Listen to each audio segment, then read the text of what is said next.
পঞ্চতন্ত্র গল্পের সিরিজে আজকে শুনবেন পঞ্চতন্ত্রের গল্প দন্তিল ও গৌরম্ভ। পূর্বকালে বর্ধমান নামে এক নগর ছিল। সেখানে বাস করত এক কারবারি দন্তিল। নানা পণ্যের কারবার ছিল তার। চতুর কারবারি শ্যামাও রাখত, কুলোও রাখত, অর্থাৎ সুকৌশলে সে রাজা এবং নগরবাসী উভয়কেই খুশি রাখত। তাই সকলেই তাকে পছন্দ করত। সে জানত যে কেবল রাজার মঙ্গল করে লোকে তাকে কুনজরে দেখে, আবার যে কেবল দেশের মঙ্গল করে রাজা তাকে ত্যাগ করে। আর সেই বুদ্ধিমান যে উভয়কে খুশি করে। এভাবেই সুখে কাটছিল তার দিন। একদিন এলো সেই অলক্ষণে কাল। সেদিন ছিল দন্তিলের বিয়ে। বাড়ি ভরা আত্মীয় স্বজন, রাজা রানীসহ গোটা রাজবাড়িটাই যেন তার বাড়িতে। খাচ্ছে দাচ্ছে আর তারই দেয়া পোশাক পরিচ্ছদ পরে সবাই ঘুরে বেড়াচ্ছে। রাজার বাড়ির এক ঝাড়ুদার গোরস্ত সেও এসেছে। আসবেই তো, মানা তো নেই, কিন্তু সে গিয়ে বসল একেবারে এমন জায়গায় যেখানে তার বসার কথা নয়। দেখে দন্তিলের পিত্তি জ্বলে গেল। ধৈর্য ধরা আর সম্ভব হলো না। সামান্য ঝাড়ুদারের এত সাহস! দিল গলা ধাক্কা, একেবারে বাড়ির বাইরে বার করে দিল। আর যায় কোথা? দন্তিলের ভাগ্যতরই ডুবল। এদিকে হাজার লোকের সামনে গলা ধাক্কা খেয়ে প্রতিশোধ স্পৃহায় ফুঁসতে লাগল গৃহস্থ। আঁতে ঘা লাগলে গোখরা থাক দূরের কথা, ঢোঁড়ারাও ঘুরে দাঁড়ায়। তাই ফোন দিয়ে আসছে গৃহস্থ, কিভাবে এই অপমান শতগুণে ফিরিয়ে দেওয়া যায়। আহার নিদ্রা প্রায় বর্জিত, শরীর শুকিয়ে শুকিয়ে কাঠ হয়ে গেল। একসময় হতাশ হয়ে ভাবল, স্বয়ং রাজার যে প্রিয়জন, তার অনিষ্ট করা কি সহজ কাজ? কারো অনিষ্ট করার ক্ষমতা যার নেই, তার রাগ করার শোভা পায় না। ছোলার দানা যতই লাফালাফি করুক, তাও ভাঙা কি তার পক্ষে সম্ভব? কিন্তু দেহের ক্ষত যেমন শুকায় না, তেমনি মনের ক্ষত শুকায় না। তাই গৃহস্থ হাল না ছেড়ে সুযোগ খুঁজতে লাগলো। একদিন এসে যায় সেই মহেন্দ্রক্ষণ। সেদিন ভোরবেলা রাজার ঘুমটা পাতলা হয়ে এসেছে। পালঙ্কের পাশ দিয়ে সে ঝাড়ু দিচ্ছিল। হঠাৎ বলে উঠল, ইস, কি আস্পর্ধা ওই দন্তিলের! রানীকে ধরে আলিঙ্গন! রাজা ধর্মর করে উঠে বসলেন। কি বললে গৃহস্থ? সত্যি? গৃহস্থ চমকে ওঠার মতো ভাব করে বলল, মাফ করবেন হুজুর, সারা রাত জেগে জুয়া খেলেছি তো, তাই ঘুমের ঘরে কি বলেছি খেয়াল নেই। এই বলে তাড়াতাড়ি সে বেরিয়ে গেল।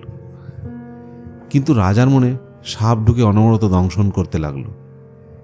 তিনি ভাবলেন, গৃহস্থ আর দন্তিল উভয়ই অন্তঃপুরে অবাধ যাতায়াত।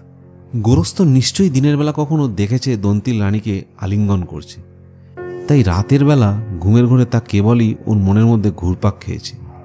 আর মানুষের গোপন কথা জানা যায় ঘুমের ঘোরে কিংবা নেশার ঘোরে, তার কথা থেকে। তার স্ত্রী সচরিত্রা, সে তো অকুলদরিয়া। তার কথা বলে একজনের সঙ্গে, তাকায় আর একজনের দিকে এবং ভাবে আরেকজনের কথা। তারও তো আগুন কিংবা সাগরের মতো, যতই কাঠ দাও ততই জ্বলে, কিংবা হাজার নদী মিশলেও উদরপূর্তি হয় না। তাদের সতীত্ব নির্ভর করে গোপন স্থান, সুযোগ আর প্রার্থীর অভাবের উপর। এমনি সব ভাবতে ভাবতে রাজার মেজাজ গেল বিগড়ে। তিনি দন্তিলের উপর বেজায় ক্ষেপে রাজবাড়িতে তার প্রবেশ নিষিদ্ধ করলেন। দন্তিল শুনে তো মাথায় হাত। হঠাৎ কি হলো যে রাজা তার উপর এমন ক্ষেপে গেলেন? অনেক ভেবেও কোনো কারণ খুঁজে পেল না। পরে আক্ষেপ করে বলল, সাদা কাক সত্যবাদী জুয়ারি, সাপের ক্ষমা কামনার প্রশান্তি, ক্লিবের ধৈর্য, মাতালের তত্ত্বচিন্তা আর রাজার বন্ধুত্ব, এ কি কেউ কখনো দেখেছে না শুনেছে? রাজার কোনো প্রিয় পাত্র নেই। আমি তো জ্ঞানত রাজার কোনো অমঙ্গল করিনি, তার ভালো বই মন্দ করিনি। তাহলে কেন তিনি আমার উপর এমন বেজায় চটে যাবেন? এরূপ ভাবতে ভাবতে দন্তিল অসুস্থ হয়ে পড়ল। তার শরীর ভেঙে গেল। ব্যবসা বাণিজ্য লাটে উঠল। একদিন সাহসে ভর করে সে রাজবাড়িতে গেল কারণটা জানার জন্য। কিন্তু দারোয়ান তাকে সিংহদ্বারে আটকে দিল। সেখানে উপস্থিত ছিল গৃহস্থ। সে মুচকি এসে দারোয়ানকে বলল, করছো কি? রাজার প্রিয় পাত্র যে, অমান্য করলে চাকরি যাবে। গৃহস্থের কথা শুনে দন্তিল বুঝতে পারল সেদিনের অপমানের শোধ নিয়েছে। এ তারই কাজ। এখন একে শান্ত করা ছাড়া উপায় নেই। তাই তাকে আড়ালে ডেকে নিয়ে গিয়ে বলল, আমার ভুল হয়েছে ভাই, রাতের বেলা তুমি বাড়ি এসো। বাড়ি গেলে দন্তিল তাকে উত্তম ভোজে আপ্যায়িত করে নব্য বস্ত্র দক্ষিণা দিয়ে তুষ্ট করল। যাওয়ার সময় গোরস্ত বলে গেল, যে সাপ তোমায় দংশন করেছে, এবার দেখো আমার বুদ্ধির জোরে সেই সাপই তোমার বিষ তুলে নেবে। গোরস্ত চলে যাওয়ার পর দন্তিল মনে মনে বলল, দাঁড়িপাল্লা দাঁড়ি আর দুষ্ট লোকের ব্যবহার দুই সমান, অল্পে ওঠে অল্পে নামে আবার। এদিকে দন্তিলের নিকট উপঢৌকন পেয়ে গোরস্ত তার প্রতিশ্রুত কাজ সম্পন্ন করার সুযোগ খুঁজতে লাগল। একদিন এসেও যায় সে সুযোগ। ভোরবেলা রাজা চোখ বুজে বিছানায় শুয়ে আছেন। গোরস্ত ঘর ঝাড়ু দিচ্ছিল। হঠাৎ সে বিড়বিড় করে বলে উঠল, ছি ছি ছি, রাজা হয়ে কি না চাকরানির কাপড় ধরে টানাটানি করে? এরকম হলে রাজবাড়িতে আর পরস্তির নিরাপত্তা কোথায়? রাজা শুনে লাফ দিয়ে উঠল, কান ধরে টেনে বললেন, হারামজাদা কি বললি?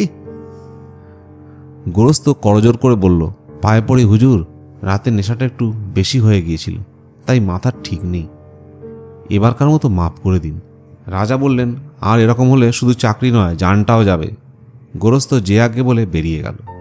রাজা তখন ভাবলেন, সেদিন এই নেশাখোর জুয়ারির কথায় বিশ্বাস করে দন্তিলের প্রতি আমি অন্যায় করেছি, এর প্রতিকার করা উচিত। এই বলে সেই দিনই তিনি দন্তিলকে ডেকে পাঠান। এরপর দমনক সঞ্জীবককে উদ্দেশ্য করে বলল, তাই বলছিলাম, রাজার লোককে কখনো অবহেলা করতে নেই, হোক সে মুখ্য কিংবা গৌণ। সঞ্জীবকও তার কথায় সায় দিয়ে বলল, যথার্থই বলেছ বন্ধু, আমি তোমার কথা মতোই চলব, এর অন্যথা হবে না। অতঃপর দুজনে পিঙ্গলকের কাছে গেল। পিঙ্গলক ও সঞ্জীবক উভয় কুশল বিনিময় করার পর পিঙ্গলক বলল, তোমার কোনো ভয় নেই বন্ধু, তুমি নিশ্চিত এখানে থাকতে পারো। তবে মনে রেখো, এখানে সব মাংসভোজী পশুদের বাস, তার মধ্যে তুমি একা তৃণভোজী, তাই সবসময় আমার কাছাকাছি থাকবে, নইলে বিপদ হতে পারে। এই বলে পিঙ্গলক দল বল নিয়ে যমুনার শীতল জলে প্রাণ জুড়িয়ে বনের মধ্যে ঢুকে গেল। যতই দিন যেতে লাগলো, পিঙ্গলক ও সঞ্জীবকের বন্ধুত্ব ততই ঘনিষ্ঠতর হতে লাগলো। একসময় দমনককে প্রধানমন্ত্রীর পদে উন্নতি করা হলো। সুযোগ বুঝে দমনক ভাই কটারকেরও চাকরি দিয়ে নিজের কাছে নিয়ে এলো। পিঙ্গলক সঞ্জীবকের ব্যবহারে এতই মুগ্ধ হয়ে পড়ল যে দুজনের কেউ কাউকে ছেড়ে থাকতে পারছে না। এক পর্যায়ে পিঙ্গলক সঞ্জীবককে চাকরি দিয়ে একেবারে নিজের কাছেই রেখে দিল। রাজকার্যের প্রতি পিঙ্গলকের কোনো ভূক্ষেপ নেই।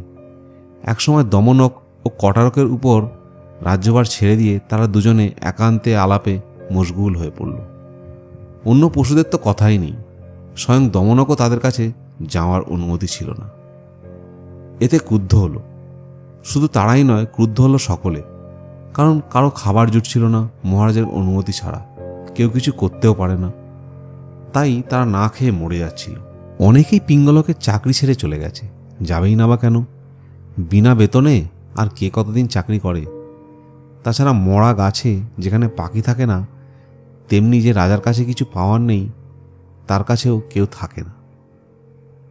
এমতো অবস্থায় কটরক একদিন দমনককে বলল, ভাই, তুমি যেহেতু প্রধানমন্ত্রী, সেহেতু রাজাকে তোমার কিছু বলা উচিত, তা না হলে তুমি দোষের ভাগী হবে। শাস্ত্রে বলে না, রাজা কর্ণপাত না করলেও মন্ত্রীদের বলতে হয়, যাতে নিজের উপর দোষ না চাপে, যেমন বিদুর বলতেন ধৃতরাষ্ট্রকে।